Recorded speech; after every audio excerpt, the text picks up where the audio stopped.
4 juillet. Actes chapitre 22, verset 17 à chapitre 23, verset 10. Un jour après mon retour à Jérusalem, pendant que j'apprenais dans la cour du temple, je suis tombé en extase et j'ai vu le Seigneur. Il m'a dit, hâte-toi de quitter Jérusalem, car ses habitants n'accepteront pas ton témoignage à mon sujet. J'ai répondu, mais Seigneur, il se vrai pourtant que je l'ai des synagogues et une synagogue pour faire emprisonner un futur ceux qui croyaient en toi. Lorsqu'on a versé le sang de Tien, ton témoin, j'étais là, en personne, j'ai prouvé ce qui s'est passé et j'ai gardé les vêtements de ces meurtriers. Le Seigneur m'a dit alors, va, je vais t'envoyer en loin vers les non-juifs. La foule l'avait écouté jusque-là, mais à ces mots, ils se mirent tous à crier, à mort, qu'on débarrasse la terre d'un tel individu. Il n'a pas le droit de vivre.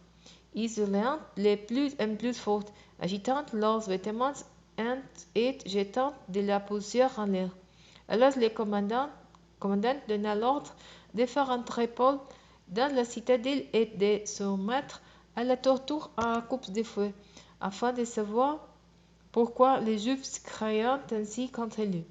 On était en train de l'attacher avec des courroies quand il demanda à l'officier de service, « Avez-vous le droit de foutre un citoyen romain et sans même l'avoir jugé ?» Quand l'officier entendit cela, il courut avertir le commandant. « C'est tout ce que tu allais faire. Cet homme est citoyen romain. » Le commandant se rendit aussitôt après Paul et lui demanda, « Dis-moi, es-tu vraiment citoyen romain ?» « Oui, répondit-il. « Moi, reprit le commandant, j'ai dû payer très cher pour acquérir ce titre. Et moi, dit Paul, je les tiens de naissance. » Aussitôt, ceux qui allaient les torturer les laissèrent. Le commandant lui-même commença à s'inquiéter à l'idée qu'il avait bel et bien fait ingénieur un citoyen romain. C'est pourquoi, dès le lendemain, il voulut éclaircir l'affaire et savoir au juste de quoi les Juifs accusaient Paul. Il le fit délirer. Après avoir convoqué les chefs des prêtres et tout le grand concile, il le fit descendre et les plaça en face d'eux.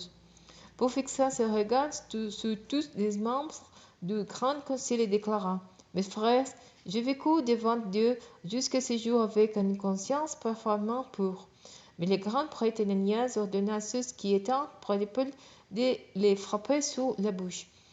Paul lui dit alors, « Dieu lui-même va te frapper, Morel blanchi.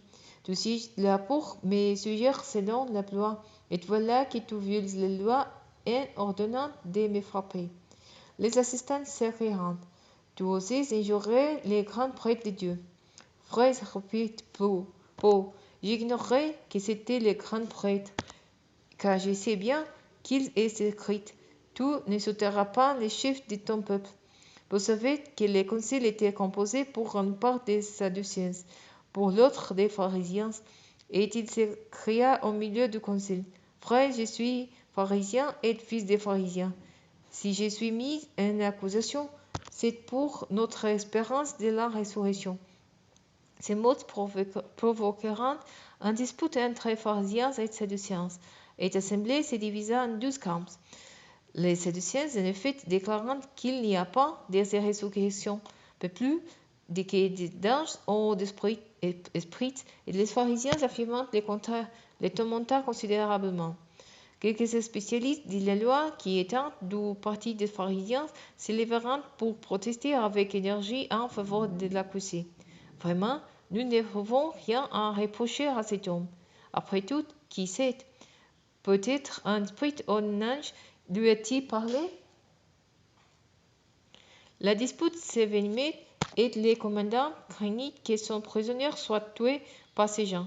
Alors il fit signe à un détachement des soldats de descendre dans la salle pour tirer Paul au milieu d'eux et le ramener à la citadelle.